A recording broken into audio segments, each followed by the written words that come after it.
often seen as just songs and poetry of praise and lamentation, hide some of the deepest and most direct prophecies about the Messiah.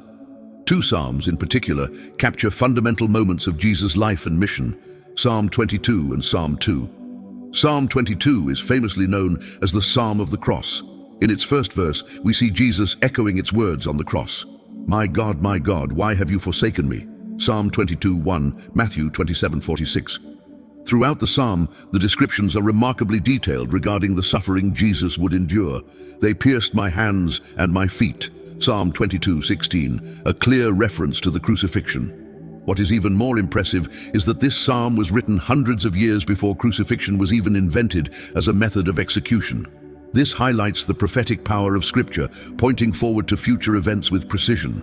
Have you ever considered how these words, written by King David, made little sense in his own time, but found their complete fulfillment in Jesus' death? On the other hand, Psalm 2 speaks of the kingship of Christ. In this psalm, the Messiah is presented as the Son of God, destined to reign over all nations.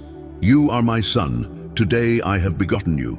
Ask of me, and I will give you the nations for your inheritance and the ends of the earth for your possession. Psalm 2:7-8. This prophecy is fulfilled in Jesus, who was declared the Son of God at his baptism, Matthew 3:17, and to whom all things have been given dominion. The contrast between the suffering in Psalm 22 and the kingship in Psalm 2 gives us a complete picture of who Jesus is, the King who suffers for his people and the Redeemer who reigns eternally. Isaiah 53 is undoubtedly one of the most impactful and prophetic chapters of Scripture, describing in detail Jesus' mission as the suffering servant. Here, the prophet Isaiah, guided by God, presents a vivid portrait of the suffering and humiliation that the Messiah would endure long before his coming into the world. It begins by stating that the servant would not be someone attractive to human eyes.